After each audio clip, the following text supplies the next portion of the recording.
ọ̀rọ̀ òṣèlú ilẹ̀ Ìbàdàn ti gbọ̀nà míì yọ o. ọ̀rọ̀ òṣèlú ilẹ̀ Ìbàdàn, ta ni ó di gómìnà, ta ni ẹgbẹ́ òṣèlú APC fà kalẹ̀, ta lẹgbẹ́ òṣèlú PDP fà kalẹ̀, ta ni olùdíje lẹ́gbẹ́ àkọọ́dù ADC àtàwọn ẹgbẹ́ míì. ṣé ẹ mọ̀ wípé ó ti ń lọ bí ọjọ́ méjì mẹ́ta tí mo ti mú bí nǹkan ṣe ń lọ wá fún yín.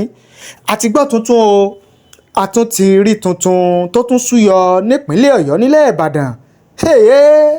mo sọ fún yín pé gbajúgbajà sọ̀rọ̀sọ̀rọ̀, pèdèpèdè, agbóhùnsáfẹ́fẹ́, ẹlẹ́yinjú àánú, ọ̀rẹ́ mẹ̀kúnnù, Alhaji Oríyọmí Hamzat tó ní iléeṣẹ́ rédíò Àgídìgbo tó wà nílẹ̀ Ìbàdàn. mo sọ fún yín pé ó ti gba fọ́ọ̀mù mo fẹ́ díje dupò gómìnà nípínlẹ̀ Ọ̀yọ́ lọ́dún 2027 nínú ẹgbẹ́ òṣèlú Accord Party. ọ̀gọ̀rọ̀ èèyàn tí wọ́n lọ bí omi òun ni wọ́n tẹ̀lé Alhaji Oríyọmí Hamzat lọ́jọ́ tó lọ gba fọ́ọ̀mù rẹ̀. àwọn èèyàn wá ń wòye pé bó lọ̀rọ̀ ṣe fẹ́ jẹ́, níbo lọ̀rọ̀ fẹ́ wó sí, bó ni ó ṣe jẹ́ lọ́dún 2027. tuntun tó wá jáde tí mo ní kí n mú wá fún yín gan ni wípé a ti gbọ́ wípé ẹlòmíín náà mọ̀ ti gba fọ́ọ̀mù, ẹlòmíín ti gba fọ́ọ̀mù mo fẹ́ díje dupò gómìnà nípínlẹ̀ Ọ̀yọ́ lẹ́gbẹ́ òṣèlú Accord Party. irọ́ ni, òótọ́ ni, òun nìkan ni, kò lè jó òun nìkan. òun làwọn èèyàn ń wí tẹ́lẹ̀, òun ni àwọn èèyàn ń jẹ lẹ́nu wípé ẹgbẹ́ òṣèlú Accord ò lè fẹ́ lòmíì ní tíkẹ́ẹ̀tì gómìnà mọ́ lẹ́yìn Alhaji Oríyọmí.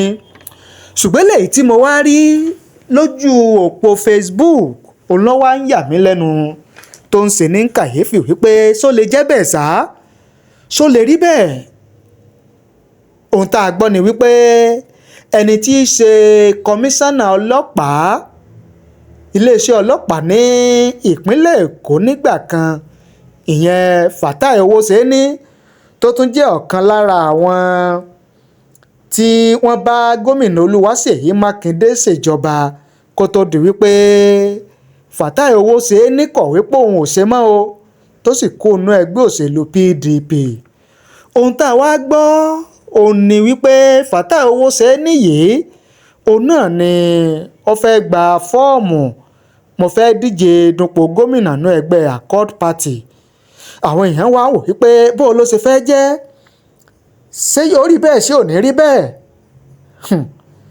àti pé tá a bá ní ò ní rí bẹ́ẹ̀ tó bá padà rí bẹ́ẹ̀ ńkọ́, ṣé kìí ṣe wípé wọ́n fẹ́ dànù ẹgbẹ́ òṣèlú Accord Party náà rú, àbí torí pé kìí ṣe táwọn èèyàn ń retí tẹ́lẹ̀ òun ni n tó padà ń súyọ. kí làwọn èèyàn wí, kí làwọn èèyàn sọ, á mú wá fún yín gẹ́gẹ́ bí ìwòye àti èrò àwọn èèyàn.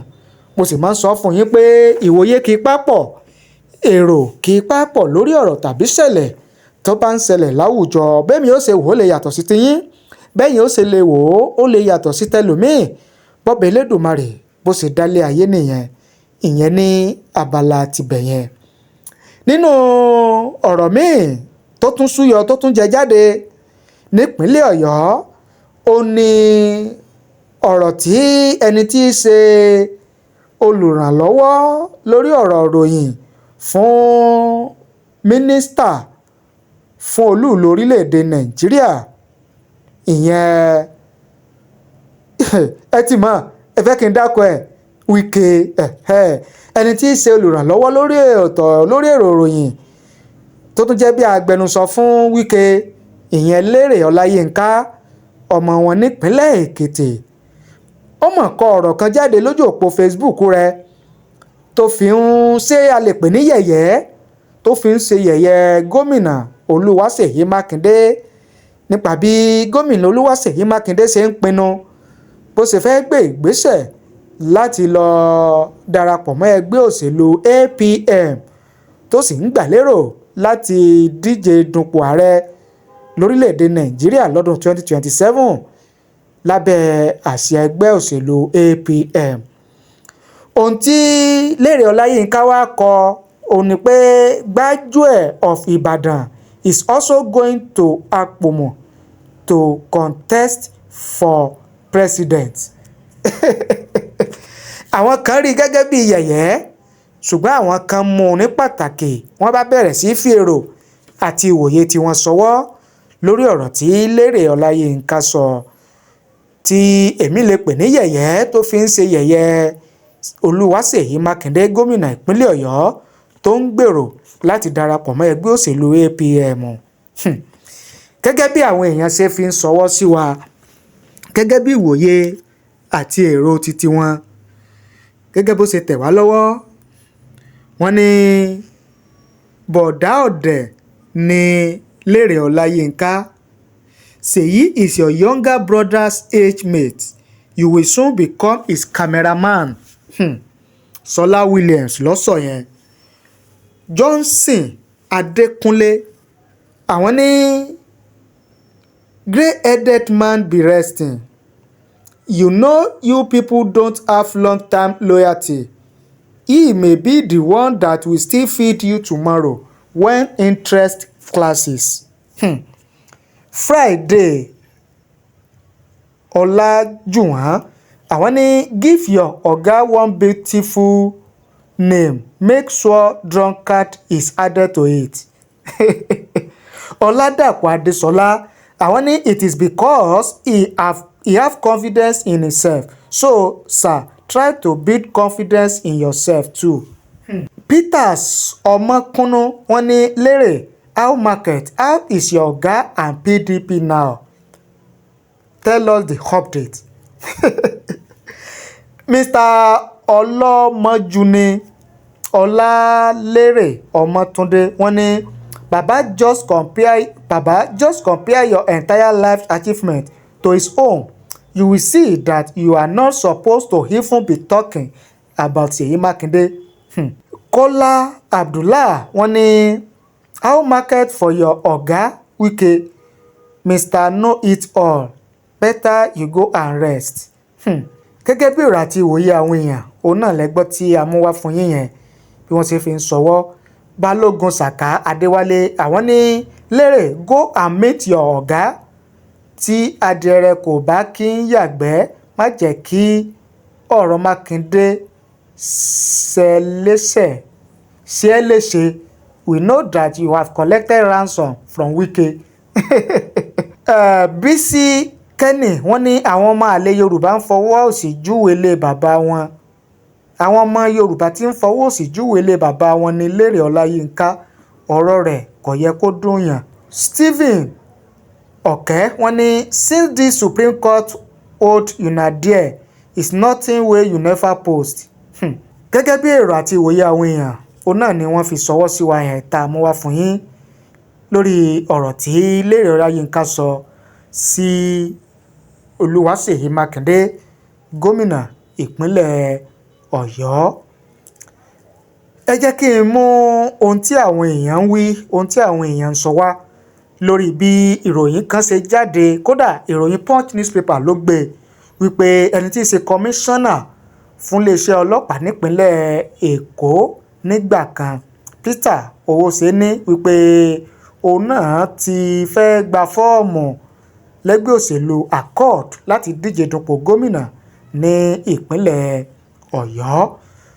Gẹ́gẹ́ bí wọ́n ṣe fi sọwọ́ Mr. Òtítọ́ Koro wọ́n ní the same Accord party where Seyi Makinde Hamzat is contesting. I doubt it. Okay. Ahmed Hafiz wọ́n ní which town this man hailed from in Oyo State? Let us know. Peter James wọ́n ní where did he get the money to obtain form? Sunday Ayégbéni wọ́n ní nice officer then, I pray he wins. Ọládàpọ̀ Dòwú wọ́n ní interesting move. Security experience can shape leadership, but governance requires much more than policing. Voters will judge the full vision, not just the uniform. Emmanuel Ọláolúwa wọ́n ní this is set up. Oriyomi need to be very smart now, unless they will scatter the Accord party for him. Owóṣeni does not have single structure. They want to use him against Oriyomi. They can be sponsor him against Oriyomi because he is a police officer before. I don't trust him honestly. Gẹ́gẹ́ bí ọ̀rọ̀ Mr. Emmanuel Ọláolúwa nìyẹn. Rasheed Agbolajé wọ́n ní this man is plan work for our governor, incoming governor. Moses Trinity wọ́n ní the rate at which ex-policemen are going into politics nowadays and even contesting for political office is alarming and poses a serious danger. Audu Olajomi wọ́n ní vote for him if you want transformation of your state. I know what this man is capable of doing. He is honest and transparent in all he's doing. I know him very well. Engineer Martins wọ́n ní the entry of more experienced individuals into the political space can bring fresh perspectives and deepen democratic participation. As the 2027 election approach, it will be important for parties and candidates to focus on issue-based campaigns centered on development, security, and the welfare of the people of Oyo State. Gẹ́gẹ́ bí èrò àti ìwòye àwọn èèyàn tí wọ́n fi ṣọwọ́ sí wa, òun náà ni ẹ gbọ́ tí a mú wá fún yín yẹn. Gẹ́gẹ́ bí ẹnìkan, kí ni ìwòye yín, kí ni èrò ti yín? Tó bá jẹ́ wípé ó padà ṣẹlẹ̀ tí Fatai Owóṣeni tó padà gba fọ́ọ̀mù mo fẹ́ díje dupò gómìnà lẹ́gbẹ́ òṣèlú Accord Party dupò gómìnà ìpínlẹ̀ Ọ̀yọ́ lọ́dún 2027 tó padà gba fọ́ọ̀mù, bó ló sì fẹ́ jẹ́ tí wọ́n bá lọ sí primary ṣe ẹ̀kọ́ sójú mímu fún Fatai Owóṣeni, ṣẹ́kọ̀ọ́ sójú mímu fún Alhaji Oriyomi Hamzat nínú ètò ìdìbò kọ̀mẹ́sì Ọ̀yọ́. Ẹ jẹ́ ká mọ ìwòye tiyín, èrò tiyín láàyè comment nísàlẹ̀ fídíò yìí. A kà ó, a sì ṣe àgbéyẹ̀wò rẹ̀ gẹ́gẹ́ bí ìṣe wa. Ẹ ṣé bẹ́ẹ̀ ṣe ń wò wá, ẹ ṣé bẹ́ẹ̀ ṣe ń gbọ́ wa. Ojú tẹ́ ẹ fi ń wò wá kò ní fọ́, etí tẹ́ ẹ fi ń gbọ́ wa kò ní di láṣẹ Èdùmàrè. Ìbànújẹ́ ó kéré ni, ó tóbi ni, kò ní jẹ́ pín wa lágbára Adẹ́dàá. Ẹ ṣé o, àdúpẹ́ àmọ̀rírì. Ẹ bá ní pín, ẹ bá ní share rẹ̀ kó lè káàkiri àgbáláyé, kó lè rìn jìnnà dáadáa. Ẹ má gbàgbé pé àǹfààní wà láti wá ṣe ìpolówó àti ìkéde iléeṣẹ́ àti okòwò yín lórí ìkànnì wa Otasansan TV. Kẹ́ ká fi tiwa gbé tí ń lárugẹ. Iṣẹ́ wo lẹ́yìn ṣe, òwò wo lẹ́yìn láàyò, kí ni product tẹ́ ń ṣe jáde iléeṣẹ́ yín tẹ́ fẹ́ káyé gbọ́, tẹ́ fẹ́ káyé mọ̀, tẹ́ fẹ́ kí ó jẹ́ ìtẹ́wọ́gbà káàkiri àgbáyé. Ẹ pè wá, ẹ bá wa sọ̀rọ̀ ní iléeṣẹ́ wa Otasansan Media International kí a jọ sọ̀rọ̀ papọ̀. Ká bá ń fi ẹnu ajé, ẹnu owó, ẹnu láàárọ̀ ọ̀rọ̀, ká bá ń fi polówó pọlọ́lá pọlọ́rọ̀ sí iléeṣẹ́ àti okòwò yín, kí iléeṣẹ́ àti okòwò yín kó lè di ìtẹ́wọ́gbà káàkiri àgbáláyé. Oríṣiríṣi concept ló wà ní iléeṣẹ́ wa. Eléyìí tó bá bá iléeṣẹ́ àti okòwò yín mu, òun náà ni a lò fún yín lẹ́yìn tá bá ti jọ sọ̀rọ̀ papọ̀, tá bá ti mọ tẹ́ ń ṣe. Ẹ pè wá o, a mọ̀ retí yín. Ẹ̀rọ ìbánisọ̀rọ̀ wa ní iléeṣẹ́ Otasansan Media International tẹ́ fi pè wá bá wa sọ̀rọ̀, òun náà ni 07063291779 07063291779. Òun náà ni ẹ̀rọ ìbánisọ̀rọ̀ títí wa. Ẹ ṣé o, àdúpẹ́ àmọ̀rírì yín. Bó sì jẹ́ pé ẹ fẹ́ yọjú sí wa ní iléeṣẹ́ wa ní iléeṣẹ́ Otasansan Media International. A wà ní ilé Alhaji S.O. Raji ní ìsàlẹ̀ Abiri nílùú Ìkòyí nípínlẹ̀ Ọ̀ṣun lórílẹ̀‐èdè Nàìjíríà. Òun náà ni iléeṣẹ́ ìgbóhùnsáfẹ́fẹ́ wa wà. Ẹ yọjú sí wa ká jọ sọ̀rọ̀ papọ̀ bí ó ṣe rọrùn. Àwọn tó ti ń darapọ̀ mọ́ wa nílé iṣẹ́ yìí wọ́n ń dúpẹ́ lẹ́yìn tí wọ́n darapọ̀ mọ́ wa torí pé wọ́n rí yàtọ̀ eléyìí tí ó gá yàtà nílé iṣẹ́ tí a bá wọn polówó. Àjẹpẹ́ kẹ́yìn náà darapọ̀ mọ́ wa, kẹ́yìn náà rí yàtọ̀ eléyìí tí ó gbọ̀ngbọ́n nílé iṣẹ́ yín. A mọ̀ retí yín o. Thank you. God bless you. ó ta social media àtúntìdé o. ká farere polongo polówó iṣẹ́ ni la fi farasajẹ́ bí ìṣẹ́ṣẹ́ fún. ìdí rèé tá a fi ṣèdásílẹ̀ iléeṣẹ́ ó ta social media concept. iléeṣẹ́ tó mọ ti fún tẹ̀dọ̀ bá a ṣe ṣàgbékalẹ̀ fọ́nrán ìpolówó ọjà jingle production lọ́nà tí fi jẹ́ ìtẹ́wọ́gbà fáyé lórí rédíò tẹlifíṣàn tàbí social media. iléeṣẹ́ wa ó ta social media concept. àmọ́ oríṣiríṣi ọgbọ́n àti ìpolówó ọjà tó yẹ fún iléeṣẹ́ àtòkòwò yín bó ṣe straight line tàbí dialogue bó sì jẹ́ drama poetry tàbí music format lẹ fẹ́ ṣe pẹ̀lú owó péréte. ó ta social media concept ní ẹ pè. a ní àwọn akọ́ṣẹ́mọṣẹ́ alóyin lóhùn voice over artist pẹ̀lú ohùn tó ta ṣánṣán. ọjà wo lẹ̀ ń tà iṣẹ́ wo lẹ̀yin ṣe irú kéde wo lẹ fẹ́ ṣe. ẹ pè wá bá wa sọ̀rọ̀ sójú òpó 07063291779. ibi gbogbo lọ́wọ́jà wá dé. ó ta social media concept níbi gbogbo nígbàkúgbà.